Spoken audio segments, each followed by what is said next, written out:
बच्चों, हम लोग बाल गोविंद भगत नामक रेखाचित्र का जो राम वृक्ष बेनीपुरी जी की एक बहुत ही प्रसिद्ध रचना है उसका अध्ययन कर रहे थे। और उसके अध्ययन के क्रम में जो आपके गद्य खंड के 11वें पाठ के रूप में दिया हुआ है, इसके 71वें पेज पृष्ठ संख्या 71 के दूसरे अनुच्छेद का अध्ययन हमें करना था। आपने इसके पहले पढ़ा था कि किस तरह से आषाढ़ के महीने में बाल गोविंद भगत की दिनचर्या क्या होती थी और खेती बाड़ी करते हुए वो लोकगीतों का को गा करके पूरे माहौल को किस तरह से संगीतमय बना दिया करते थे। लेकिन चर्चा अब करनी है कि भादों के महीने में उनकी क्या दिनचर्या होती थी और उसका प्रभाव ग्रामीण परिवेश में क्या होता था, लेखक के ऊपर उसका क्या प्रभाव पड़ता है। और इसके माध्यम से लेखक हम लोगों को उस काल की ग्रामीण संस्कृति से परिचित कराना चाहता है, ग्रामीण परिस्थितियों से परिचित कराना चाहता है। तो आइए देखते हैं पेज नंबर 71 का दूसरा अनुच्छेद। आप किताब को ध्यान से देखेंगे। भादों की वह अंधेरी अधरतिया, अभी थोड़ी ही देर पहले मूसलाधार वर्षा खत्म हुई है। बादलों की गरज, बिजली की तड़प में आपने कुछ नहीं सुना हो, किंतु अब झिल्ली की झंकार या दादरों की टर टर बाल गोविंद भगत के संगीत को अपने कोलाहल में डुबो नहीं सकते। उनकी खजड़ी डिमक डिमक बज रही है और वे गा रहे हैं, गोदी में पियवा चमक उठे सखिया चिहुक उठे ना। हाँ, पिया तो गोद में ही है, किंतु वह समझती है वह अकेली है। चमक उठती है, चिहुक उठती है। उसी भरे बादलों वाले भादों की रात, आधी रात में उनका यह गाना अंधेरे में अकस्मात कौंध उठता, किसी बिजली की तरह किसे न चौंका देता। अरे अब सारा संसार निस्तब्धता में सोया है, बाल गोविंद भगत का संगीत जाग रहा है, जगा रहा है। तेरी गठरी में लागा चोर, मुसाफिर जाग जा। लेखक कहना चाहता है कि भादों की जो रात होती है वह काफ़ी भयानक होती है। और ऐसे में जब गांव में बिजली की व्यवस्था नहीं थी, सड़क अच्छे नहीं थे, जो घर होते थे घास फूस या कच्चे दीवारों वाले घर होते थे, कच्चे मकान हुआ करते थे, ऐसे में ग्रामीण लोगों का जो जीवन था काफ़ी संघर्षपूर्ण और कठिनाइयों से भरा हुआ था। ऐसे में लोग, क्योंकि मूसलाधार वर्षा होने से अचानक उन घरों को, उन छप्परों के गिरने का डर रहता था और जी तोड़ मेहनत करने के कारण जो किसान या ग्रामीण जो लोग होते थे वो रात की निस्तब्धता में सोया करते थे। लेकिन आधी रात का समय हो, लेखक कहता है कि आधी रात को भी जगिए और उस अंधेरी रात में तो चाहे वर्षा तेज हो या खुली हुई हो, झिंगुर और दादुर यानी मेढकों और विभिन्न प्रकार के कीड़े मकोड़ों की आवाज़ जो बरसात में चारों ओर सुनने को मिलती है, उनकी झंकार भले चारों ओर अपनी आवाज़ बिखेर रही हो, लेकिन उन सारे आवाज़ों को तोड़ती हुई बाल गोविंद भगत की जो गीत हैं, जो ऋतु के अनुसार, समय के अनुसार अक्सरहा अलग अलग रूप में वो गाया करते थे, उनके एक गीत का ही वर्णन किया हुआ है कि किस तरह से अर्धरात्रि में सारा समाज, सारा संसार निस्तब्धता में सोया हुआ है, लेकिन बाल गोविंद भगत जाग रहे हैं, उनका संगीत जाग रहा है और वो सबको जगा रहे हैं। भोर काल में उठिए तो वो प्रभाती के गीत गाते हुए लोगों को, तमाम तरह के लोकगीतों को गा करके लोगों को जगाने का काम करते थे। रात्रि के समय अपने लोकगीतों के माध्यम से जैसे कि लोगों को जागृत रहने का, उनको जगाए रहने का प्रयास कर रहे हों, ये इनकी दिनचर्या होती थी। लेकिन पुनः कार्तिक के महीने में, यानी भादों के जो 4 महीने हैं जब बीत जाते थे, कार्तिक का महीना जब वर्षा ऋतु खत्म होता है और जाड़े की शुरुआत होती है, ऐसे में उनकी दिनचर्या क्या होती थी, किस प्रकार का कार्य व्यवहार उनका देखने को मिलता था, इसका वर्णन लेखक करता है अंतिम पैराग्राफ में। ध्यान दीजिए। कार्तिक आया नहीं कि बाल गोविंद भगत की प्रभातियाँ शुरू हुई जो फागुन तक चला करती थी, यानी जाड़े की शुरुआत से लेकर जाड़े के समापन तक, फागुन के महीने तक उनकी प्रभातियों का क्रम चलता था। वो भोर काल में उठ जाते थे। वह सवेरे उन दिनों वह सवेरे उठते, न जाने किस वक्त जग कर वह नदी स्नान को जाते। गांव से 2 मील दूर एक नदी थी, उसमें रात्रि में न जाने कब जाकर 3 बजे 3:30 बजे जग कर के उस नदी में स्नान को जाते, वहाँ से नहा धोकर लौटते और गांव के बाहर ही एक पोखरा था और उसके एक ऊंचे भिंडे पर बैठकर अपनी खजड़ी लेकर जा बैठते और अपने गाने टेरने लगते। लेखक कहता मैं देर से ही सोने वाला हूँ, किंतु एक दिन माघ की उस दांत किटकिटाने वाली भोर में भी उनका संगीत मुझे पोखरे तक पर ले गया। अभी आसमान के तारों के दीपक बुझे नहीं थे। हाँ, पूरब में लोही लग गई थी जिसकी लालिमा को शुक्र तारा और बढ़ा रहा था। खेत बागीचा घर सब पर कुहासा छा रहा था, क्योंकि जाड़े के समय में आप देखते हैं कितना कुहासा घना कोहरा चारों ओर छाया रहता है। सारा वातावरण अजीब रहस्य से आवृत मालूम पड़ता था। उस रहस्यमय वातावरण में एक कुश की चटाई पर पूरब मुँह काली कमली ओढ़े बाल गोविंद भगत अपनी खंजड़ी लिए बैठे थे।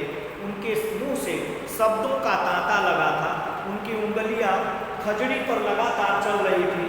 गाते गाते इतने मस्त हो जाते, इतने सुरूर में आते, उत्तेजित हो उठते कि मालूम होता अब खड़े हो जाएंगे। कमली तो बार बार सिर से नीचे सरक जाती। मैं जाड़े से कपकपा रहा था, किंतु तारे की छांव में भी उनके मस्तक के श्रम भी जब तब चमक ही पड़ते। लेखक यहाँ बताना चाहता है कि किस तरह से कार्तिक के महीने में उनकी दिनचर्या जो प्रभातियों की शुरू होती थी भोर काल में, वो फागुन के महीने तक लगातार चला करती थी। और लेखक कहता है कि चाहे कितना भी ठंडा हो, कितना भी जो है कुहासा पड़ा हो, लेकिन उनकी दिनचर्या में कभी नागा नहीं पड़ता। लेखक अपने को बताता है कि वह अक्सरहा देर तक सोने वाला रहा है, यानी भोर काल में उठना उसके लिए संभव नहीं होता था। वह काफ़ी विलंब से उठता था। लेकिन माघ की दांत किटकिटाने वाली जो ठंड होता है, माघ का जो महीना होता है, काफ़ी बर्फीली ठंड उसमें पड़ती है। उस ठंड में एक सुबह, एक भोर बाल गोविंद भगत की गीतों का प्रभाव हुआ कि लेखक की नींद खुली और उनके गीतों के प्रभाव में आकर के वह उस ठंड का परवाह न करते हुए उस पोखरे की तरफ खींचा हुआ चला है। वहाँ आने के बाद देखता है क्या कि उस पोखरे के ऊंचे भिंडे पे एक कुश की चटाई बिछा करके बाल गोविंद बैठे हुए हैं, बाल गोविंद भगत बैठे हुए हैं, पूरब की तरफ मुंह किए हुए हैं।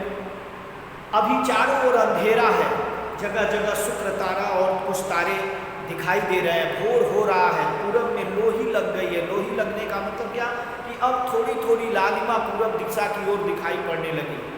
लेकिन अंधेरे का साम्राज्य अभी पूर्ण रूप से समाप्त नहीं हुआ है।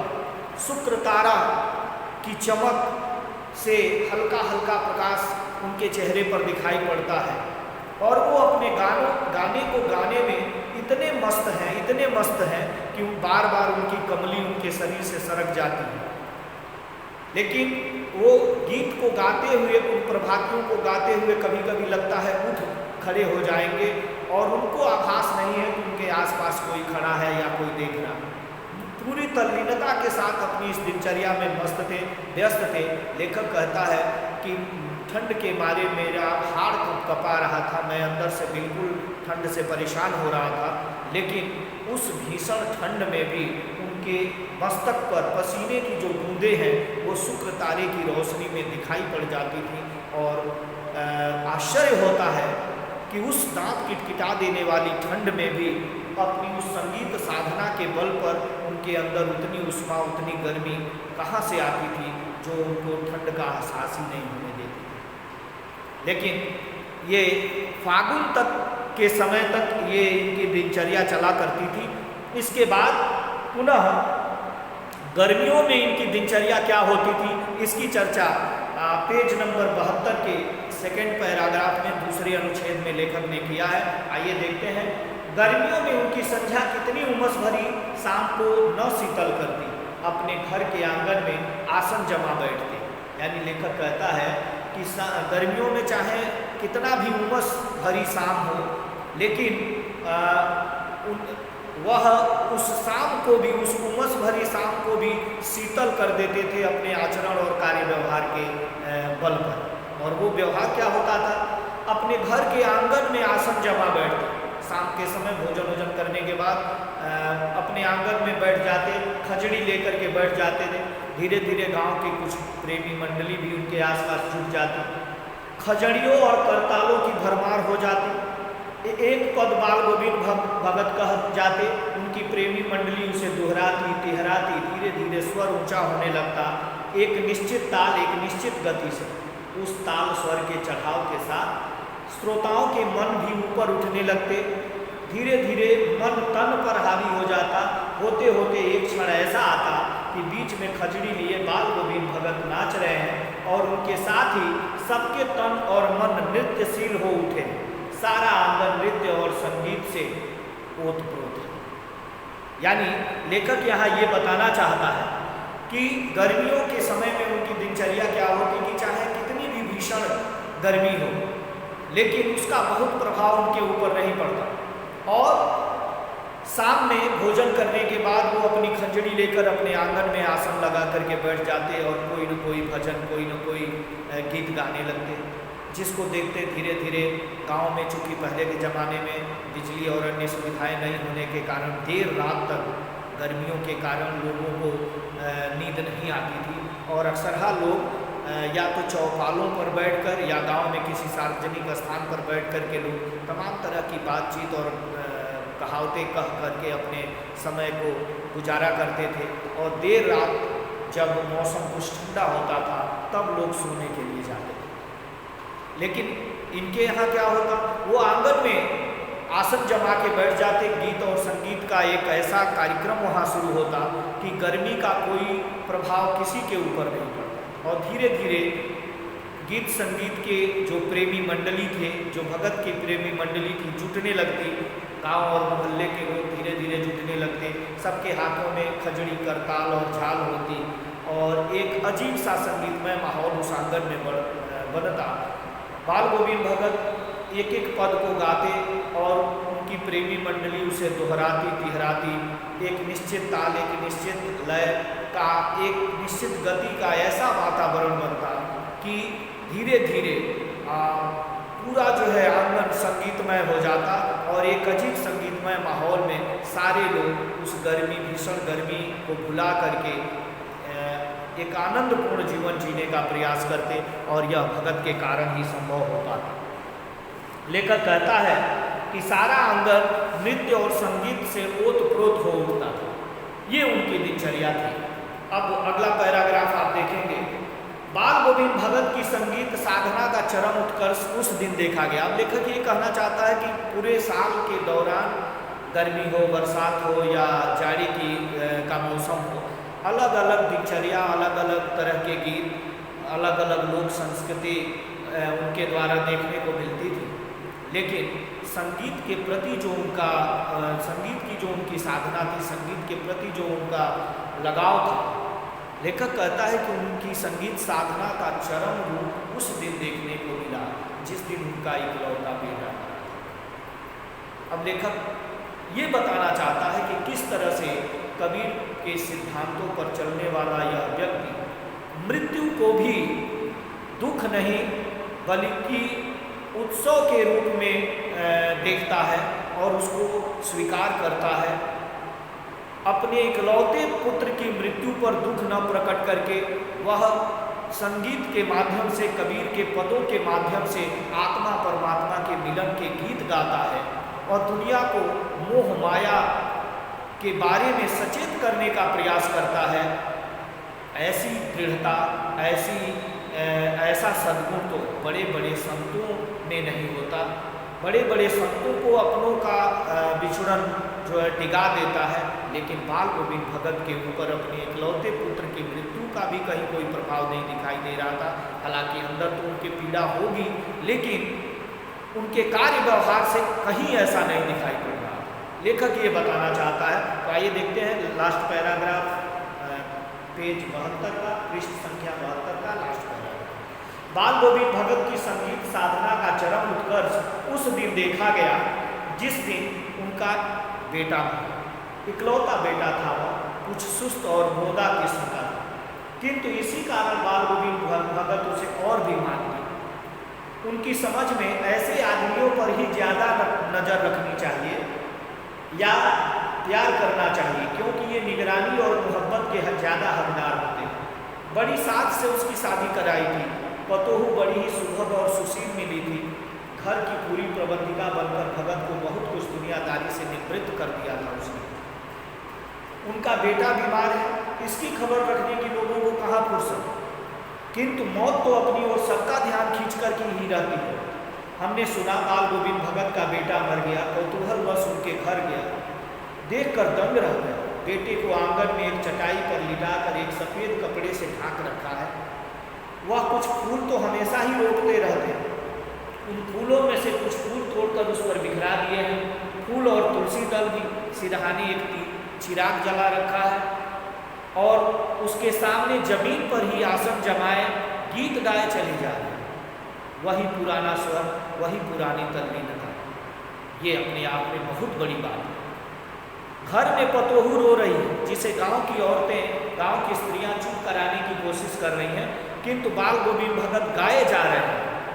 हाँ, गाते गाते कभी पतोहू के नज़दीक भी जाते और उसे रोने के बदले उत्सव मनाने को कहते। आत्मा परमात्मा के पास चली गई, विरहिणी अपने प्रेमी से जा मिली, भला इससे बढ़कर आनंद की कौन बात। मैं कभी कभी सोचता यह पागल तो नहीं हो गए, किंतु नहीं, वह जो कुछ कह रहे थे उसमें उनका विश्वास हो रहा है, वह चरम विश्वास जो हमेशा ही मृत्यु पर विजयी होता है। यानी यहाँ लेखक बताना चाहता है कि किस तरह से अपने इकलौते बेटे की मृत्यु पर भी बाल गोविंद भगत ने दुख प्रकट न करके उसे उत्सव के रूप में मनाया, क्योंकि कबीरपंथी मान्यता है कि मृत्यु आत्मा परमात्मा का मिलन है और इस मिलन को विरहिणी आत्मा अपने प्रेमी परमात्मा से जा मिलती है। इसमें इसको शोक प्रकट करने का समय नहीं होता है, ये उत्सव का समय होता है। और कबीर के उपदेशों का पालन करते हुए कबीरपंथी मान्यताओं पर अपना जीवन जीने वाले बाल गोविंद भगत बिल्कुल उन सिद्धांतों पर खरे उतरते हैं। और लेखक कहता है कि उनका जो बेटा था काफ़ी सुस्त और बोदा किस्म का था, इसलिए भगत उसको ज़्यादा स्नेह करते थे, प्यार करते थे, उसे उसके प्रति ध्यान भी रखते थे और बड़े साध से उसकी ब्याह रचाई थी, उसकी शादी की थी। उनके सौभाग्य से पतोहू भी बड़ी सुभग और सुशील मिली। पतोहू ने आते ही घर परिवार की सारी जिम्मेदारियों को संभाल लिया, जिससे बाल गोविंद भगत घर परिवार की जिम्मेदारियों से निवृत्त हो गए, मुक्त हो गए और उनको और भी ज़्यादा अपने भजन और अपने जीवन के लिए अन्य समय जो है मिलने लगा था, अपने ढंग से अपना जीवन जीने लगे थे। काफ़ी अच्छा समय चल रहा था। लेकिन लेखक उस समय का वर्णन करता है कि कुछ दिन पहले से बाल गोविंद भगत का वह सुस्त और बोदा किस्म का लड़का बीमार रहने लगा। उसकी बीमारी की खबर सबको थी, लेकिन लोग अपनी अपनी दुनिया में मस्त रहते हैं, व्यस्त रहते हैं। जैसा आज भी आप देखे हो, बहुत सारे लोगों के बीमार होने की खबर मिलती है, लेकिन हम लोग अपनी अपनी दिनचर्या में इस कदर व्यस्त होते हैं कि सोचते हैं चलो बाद में कभी मुलाकात कर लेंगे, जान लेंगे। लेकिन कौन जानता है कब किसकी मृत्यु किस रूप में आ जाए, कब कौन हमसे बिछुड़ जाए। लेखक यही दिखाना चाहता है कि बीमार था, लेकिन उसके बारे में सोचने का या उसके हालचाल को लेने का किसी के पास समय नहीं था। लेकिन मृत्यु तो एक ऐसी सत्य है जो सबका ध्यान अपने ओर आकृष्ट कर लेती है। भले हम इस तरह से समय न निकाल पाए, लेकिन किसी की मृत्यु हो जाने पर हम अपने सारे काम रोक देते हैं, उसके यहाँ पहुँच जाते हैं, उस दुख में भागीदार बनने का प्रयास करते हैं, उसके दुख को बांटने का प्रयास करते हैं। यही तो मनुष्यता, यही मानवता है। लेकिन यदि समय रहते हम इसको करें, किसी के दुख में सहयोगी बने, तो ये और भी अच्छी बात हो। लेखक कहता है कि वही स्थिति हुई। कुछ दिन बीमार रहने के बाद आखिर उनका बेटा मर गया और उसकी मृत्यु की समाचार सुनने के बाद भारी भीड़ उनके आंगन में जमा हुई। लेखक कहता है मैं भी जब इस समाचार को सुना तो वहाँ पहुँचा, लेकिन वहाँ जाने के बाद जो दृश्य देखा वो आश्चर्यचकित करने वाला। वो दृश्य क्या था? बाल गोविंद भगत ने अपने बेटे के शव को अपनी आंगन में लिटा दिया है, एक सफ़ेद चादर से उसे ढक दिया है। अपने आंगन में हमेशा ही कुछ फूल रोपा करते थे, कुछ तुलसी दल और फूल उसके शव के ऊपर बिखरा दिए थे, सिरहाने एक दीपक जला दिया था और उसके शव के पास ही बैठ करके और आत्मा परमात्मा के मिलन से संबंधित जो कबीर के पद हैं उनको गाए जा रहे हैं। वही तल्लीनता, वही राग, उसी रूप में उसको गाया जा रहा है जैसे उनके ऊपर कहीं कोई इस घटना का कोई प्रभाव न हो। यानी दुखद से दुखद परिस्थितियों में भी जो संत का स्वभाव होता है बड़ा स्थिर होता है, बड़ा दृढ़ होता है। ये लक्षण, ये दृश्य उस दिन लेखक को देखने को मिला और लेखक ने इन दृश्यों से उनके आत्मविश्वास को, मृत्यु और जीवन के प्रति जो लोगों का मोह होता है उसको देख करके आश्चर्यचकित होता है। और उनकी पतोहू घर में बैठी विलाप कर रही है, रो रही है, चिल्ला रही है। गांव की स्त्रियां उसे मनाने का प्रयास कर रही हैं, लेकिन बाल गोविंद भगत खंजड़ी पर अपने आत्मा परमात्मा के गीतों को गाते हुए अचानक उठते हैं, कभी कभी घर के अंदर तक जाते हैं और पतोहू को भी चुप रहने के लिए कहते हैं, उसे दुख नहीं बल्कि उत्सव मनाने के लिए कहते हैं। और यह देख करके सारे लोग आश्चर्यचकित हो जाते हैं कि न जाने कहाँ का गजब का आत्मविश्वास उनके अंदर है जिसके बल पर वो इस तरह का आचरण प्रस्तुत कर रहे हैं। तो आज के लिए फ़िलहाल इतना ही। आगे की जो वर्णन है वो अगली कक्षा में। तब तक के लिए आप सभी को बहुत बहुत धन्यवाद।